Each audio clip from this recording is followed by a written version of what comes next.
Hello दोस्तों, स्वागत है आप सभी का किरण प्रकाशिकी के इस नेक्स्ट वीडियो में। किरण प्रकाशिकी अर्थात रे ऑप्टिक्स 12th क्लास के बोर्ड के हिसाब से सबसे इंपॉर्टेंट और सबसे ज्यादा मार्क्स का चैप्टर है। और अच्छी बात यह है कि ये चैप्टर इंटरेस्टिंग भी है। तो इसके पहले वाले वीडियो में हम लोगों ने परावर्तन समझा, प्रकाश के बारे में कुछ बेसिक बातें करी, परावर्तन के नियमों को देखा। इस वीडियो में हम लोग शुरू कर रहे हैं दर्पण। देखिए, प्रकाश का परावर्तन अगर आप देखते हैं अपनी डेली लाइफ में तो वो जिससे होता है उसे हम मिरर कहते हैं, दर्पण कहते हैं। जिसमें हम सुबह अपनी शक्ल देखते हैं वो एक दर्पण है। तो दर्पण को परिभाषित कैसे करते हैं? दर्पण वो चिकनी और पॉलिश सतह होती है जिससे प्रकाश का परावर्तन संभव है। दर्पण वह चिकनी तथा पॉलिश सतह है जिससे प्रकाश का परावर्तन संभव है। अब दोस्तों, अगर हम देखें तो दर्पण दो प्रकार के होते हैं। पहला समतल दर्पण, दूसरा गोलीय दर्पण। समतल दर्पण वो दर्पण होता है जिसका परावर्तक पृष्ठ समतल होता है। मतलब सिंपल जो हमारे घरों में लगा हुआ होता है वो दर्पण जो है जिसका परावर्तक पृष्ठ एकदम समतल है, प्लेन है, उसको अपन क्या बोलते हैं? समतल दर्पण कहते हैं। ये दर्पण एक तरफ से पॉलिश होता है, पीछे से दर्पण पे पॉलिश की हुई होती है, तो इसको बोलते हैं पॉलिश सतह। और सामने प्रकाश आ सकता है और वहां से टकरा के वापस जाता है, तो इसको बोलते हैं परावर्तक पृष्ठ। तो ऐसा दर्पण जिसका परावर्तक पृष्ठ समतल होता है उसको अपन क्या बोलते हैं? समतल दर्पण कहते हैं। गोलीय दर्पण वो दर्पण होते हैं जिनका परावर्तक पृष्ठ वक्रित होता है, इस तरह से वक्रित, अंदर परावर्तक पृष्ठ और बाहर पॉलिश सतह। अब ये ऐसे हो सकता है या फिर ये ऐसे भी हो सकता है कि अंदर से पॉलिश हो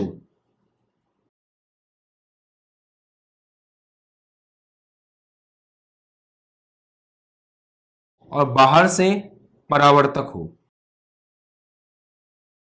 अगर परावर्तक पृष्ठ अंदर की तरफ है, परावर्तक पृष्ठ अंदर की ओर वक्रित है, तो उसे अवतल दर्पण कहते हैं।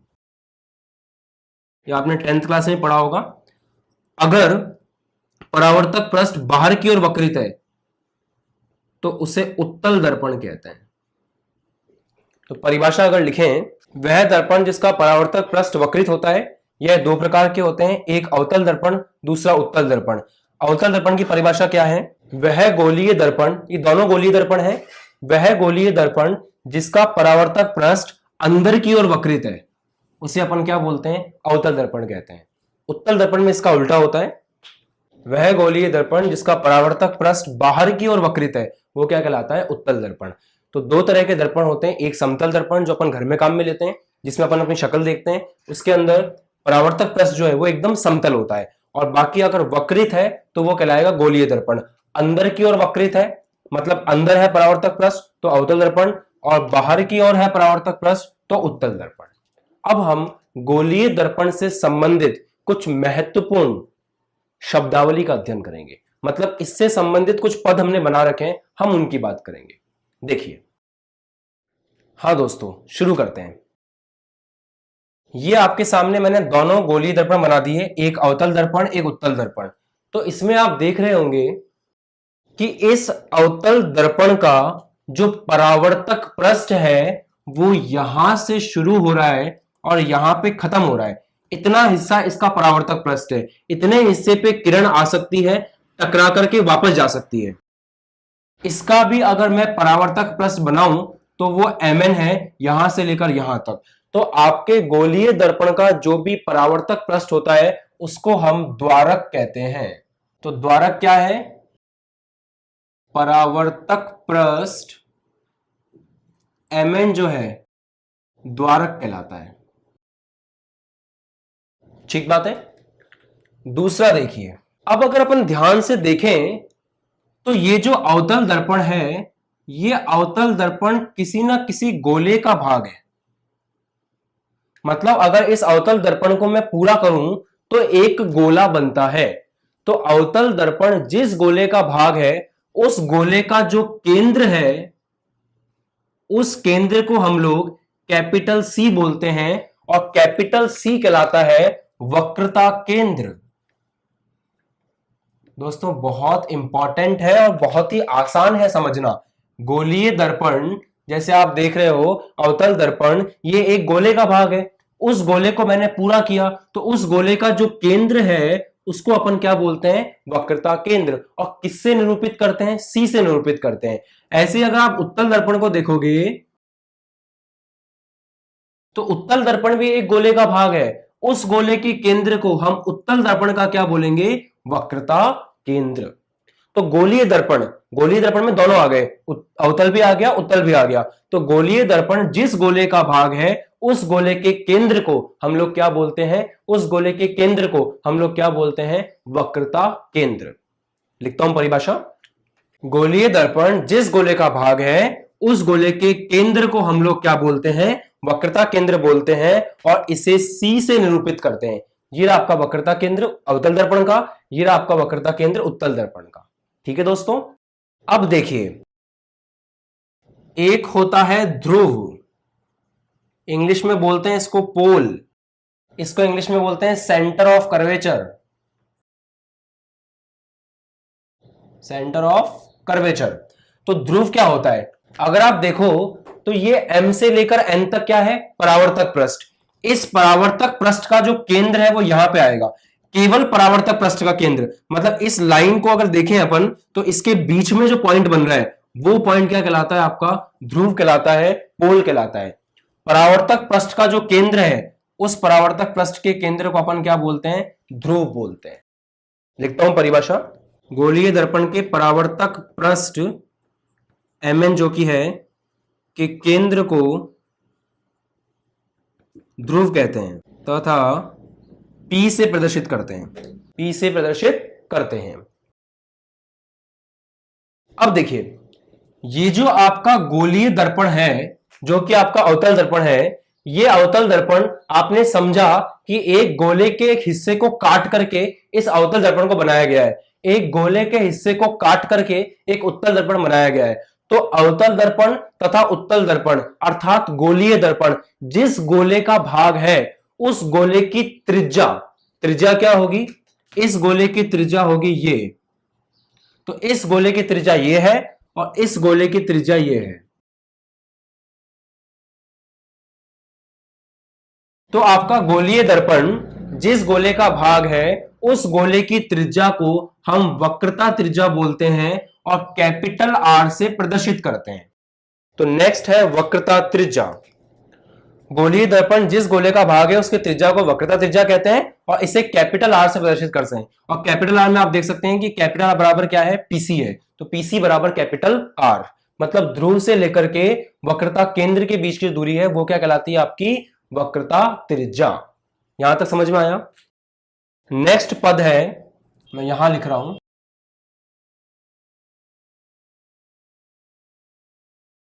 मुख्य अक्ष। इसको इंग्लिश में बोलते हैं दोस्तों रेडियस ऑफ कर्वेचर।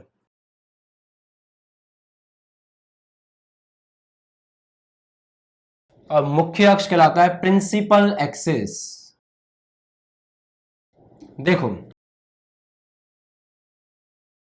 गोलीय दर्पण के, चाहे वो अवतल दर्पण हो चाहे वो उत्तल दर्पण हो, उसके वक्रता केंद्र और ध्रुव से गुजरने वाली सीधी रेखा, उसके वक्रता केंद्र तथा ध्रुव से गुजरने वाली सीधी रेखा, उसको अपन क्या बोलते हैं? उसको अपन कहते हैं मुख्य अक्ष। तो गोलीय दर्पण के वक्रता केंद्र तथा ध्रुव से गुजरने वाली सीधी रेखा क्या कहलाती है? मुख्य अक्ष कहलाती है। गोलीय दर्पण के वक्रता केंद्र तथा ध्रुव से गुजरने वाली सीधी रेखा को अपन क्या बोलते हैं? मुख्य अक्ष कहते हैं। अब नेक्स्ट है फोकस बिंदु, फोकस पॉइंट। देखिए, अब ये इंपॉर्टेंट है, ध्यान समझिएगा। अगर एक किरण, प्रकाश किरण आपतित होती है मुख्य अक्ष के समांतर, इस तरह से ये प्रकाश किरण इस मुख्य अक्ष के समांतर आपतित हुई है। अगर एक प्रकाश किरण आपतित होती है मुख्य अक्ष के समांतर, तो अगर एक प्रकाश किरण मुख्य अक्ष के समांतर आपतित होती है तो अवतल दर्पण से टकराने के पश्चात अर्थात अवतल दर्पण से परावर्तन के पश्चात एक बिंदु पर मिलती है। परावर्तन के पश्चात एक बिंदु पर मिलती है। वो प्रकाश किरणें जो मुख्य अक्ष के समांतर आपतित होती है परावर्तन के पश्चात अवतल दर्पण से परावर्तन के पश्चात एक बिंदु पर मिलती हैं, उस बिंदु को हम अवतल दर्पण का फोकस बिंदु कहते हैं। अब इसका कारण मैं आपको नेक्स्ट एपिसोड में समझाऊंगा, इसके नेक्स्ट वीडियो में, जब हम पढ़ेंगे अवतल दर्पण और उत्तल दर्पण से प्रतिबिंब निर्माण। फिलहाल आपको याद रखना है कि मुख्य अक्ष के समांतर जो किरणें आती हैं वो परावर्तन के पश्चात किस बिंदु पे मिलती हैं? फोकस बिंदु पे मिलती हैं। उधर देखिए, यहां पर जो किरणें मुख्य अक्ष के समांतर आपतित होती हैं, यहां जो किरणें मुख्य अक्ष के समांतर आपतित होती हैं वो किरणें टकरा करके ऐसे निकल जाती हैं। भाई देखिए, ये आपका इस तरह का दर्पण है तो टकरा करके अंदर आ जाती है, ये दर्पण इस तरह का है तो टकरा करके ऐसे निकल जाती है, फैल जाती है टकराने के बाद, और ये टकराने के बाद मिल जाती है। तो अगर एक प्रकाश किरण मुख्य अक्ष के समांतर आती है तो वो उत्तल दर्पण से टकराने के बाद फैल जाती हैं। अगर फैली हुई किरणों को हम जबरदस्ती पीछे मिलाएं, अगर फैली हुई किरणों को हम जबरदस्ती पीछे मिलाएं तो वो जिस बिंदु से आती हुई प्रतीत होती हैं उसको हम कहते हैं उत्तल दर्पण का फोकस बिंदु। फिर से एक बार, इसका कारण आप टेंशन मत लो, मैं आपको अच्छे से समझाऊंगा नेक्स्ट वीडियो के अंदर कि ऐसा क्यों होता है। फिलहाल मैं आपको सिर्फ फोकस बिंदु की परिभाषा समझा रहा हूं, तो ध्यान से देखिए और मेरी बातों को एज अ फैक्ट अभी याद रख लीजिए। वो बात क्या है कि अगर प्रकाश किरणें मुख्य अक्ष के समांतर आती हैं तो अवतल दर्पण से परावर्तन के पश्चात एक बिंदु पर मिलती है जिसे हम अवतल दर्पण का फोकस बिंदु कहते हैं। उत्तल दर्पण के केस में क्या है?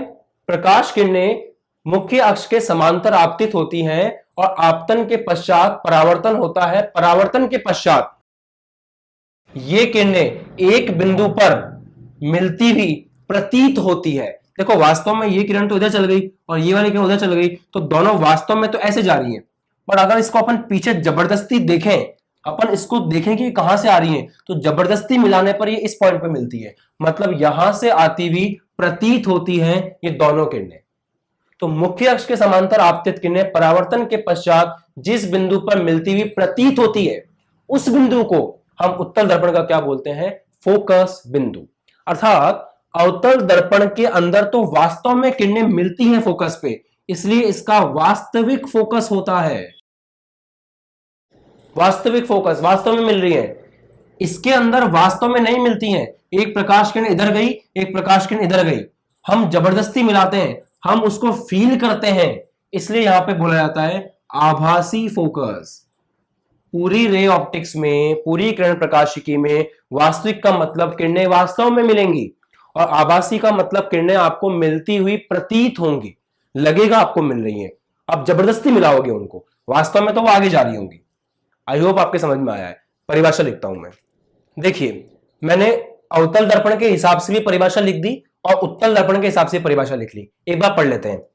मुख्य अक्ष के समांतर आपतित किरणें, जो किरणें मुख्य अक्ष के समांतर आ रही है, ये आपका मुख्य अक्ष है ब्लू वाली लाइन, इसके समांतर जो किरणें आ रही हैं वो अवतल दर्पण से परावर्तन के पश्चात एक बिंदु पर मिलती हैं, और जिस बिंदु पर मिलती हैं उसे हम क्या बोलते हैं? अवतल दर्पण का फोकस बिंदु।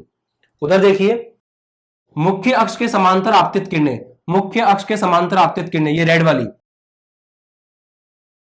उत्तल दर्पण से परावर्तन के पश्चात, उत्तल दर्पण से परावर्तन के पश्चात जिस बिंदु पर मिलती हुई प्रतीत होती है, मतलब वास्तव में नहीं मिल रही, वास्तव में तो ऐसे जा रही है, पर पीछे आकर देखें तो यहां से मिलती हुई प्रतीत हो रही है, उसे हम उत्तल दर्पण का क्या बोलते हैं? फोकस कहते हैं। अब एक इंपॉर्टेंट लाइन ये है जो मैं यहां लिख रहा हूं कि अवतल दर्पण का वास्तविक फोकस होता है तथा उत्तल दर्पण का आभासी फोकस होता है।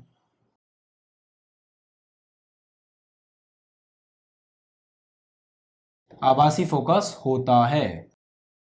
भाई सिंपल सी बात है, यहां पे किरणें वास्तव में मिल रही है तो इसका वास्तविक फोकस है, वहां किरणें जबरदस्ती मिला रहे हो तो आभासी फोकस है।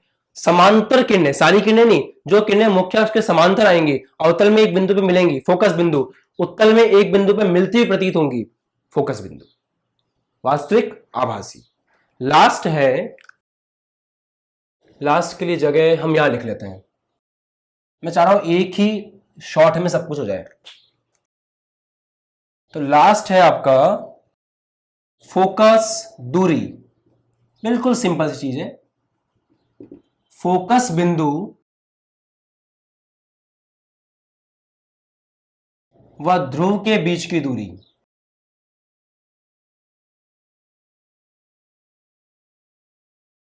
फोकस दूरी कहलाती है।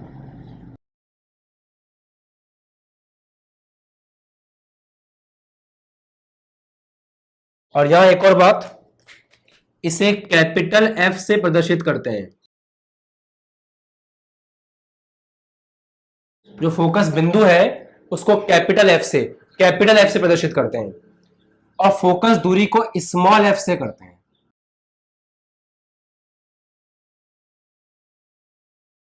इसे स्मॉल एफ से दर्शाते हैं। आप पहचान गए होंगे क्या चीज बोल रहा हूं मैं। ये जो फोकस बिंदु है, इस फोकस बिंदु की और इस ध्रुव की ये जो दूरी है, इस दूरी को अपन स्मॉल एफ कहते हैं। ये जो फोकस बिंदु है, इसकी जो ध्रुव से दूरी है, इसको अपन स्मॉल एफ कहते हैं। यह कहलाती है फोकस दूरी। तो ये हमने सारे पॉइंट डिस्कस किए, एक बार खटाखट रिवाइज करते हैं। उत्तल दर्पण अवतल दर्पण के परावर्तक पृष्ठ को द्वारक कहते हैं। परावर्तक पृष्ठ को द्वारक कहते हैं। ये दोनों दर्पण किसी न किसी गोले का भाग है, किसी न किसी गोले का भाग है। उस गोले के केंद्र को वक्रता केंद्र बोलते हैं, उस गोले के केंद्र को वक्रता केंद्र बोलते हैं। इसके परावर्तक पृष्ठ के केंद्र को ध्रुव बोलते हैं। दोनों दर्पणों के परावर्तक पृष्ठ के केंद्र को ध्रुव बोलते हैं। ये दोनों जिस गोले का भाग है, ये दोनों जिस गोले का भाग है, उसकी त्रिज्या को वक्रता त्रिज्या कहते हैं। तो वक्रता त्रिज्या यहां से यहां तक है, सी से लेकर पी तक, ये है कैपिटल आर। सी से लेकर पी तक ये कैपिटल आर है। तो जिस गोले का ये भाग है उसकी त्रिज्या क्या कहलाएगी? वक्रता त्रिज्या कहलाएगी। कैपिटल आर से इसको प्रदर्शित करते हैं। फोकस बिंदु क्लियर हो गया आपको। समांतर किरणें जहां मिलती हैं या जहां मिलती हुई प्रतीत होती हैं उसको अपन क्या बोलते हैं? फोकस। वास्तविक फोकस, आभासी फोकस। फोकस बिंदु की ध्रुव से जो दूरी है वो कहलाती है फोकस दूरी, स्मॉल एफ। फोकस बिंदु कैपिटल एफ। ठीक है। अब नेक्स्ट वीडियो में हम लोग अवतल दर्पण और उत्तल दर्पण से प्रतिबिंब निर्माण को समझेंगे। कमेंट सेक्शन में जरूर बताएं कि आपको ये वीडियो कैसा लगा। लाइक करें, शेयर करें, नए हैं तो सब्सक्राइब करें और बेल आइकन को जरूर दबाएं ताकि लेटेस्ट अपडेट जो है आपको मिलती रहे, क्योंकि मैं रोज जो है फिजिक्स और केमिस्ट्री की वीडियो आप लोगों के लिए अपलोड करता रहूंगा। So guys, thanks for watching. Please subscribe the channel and press the bell icon for daily notifications. Thank you.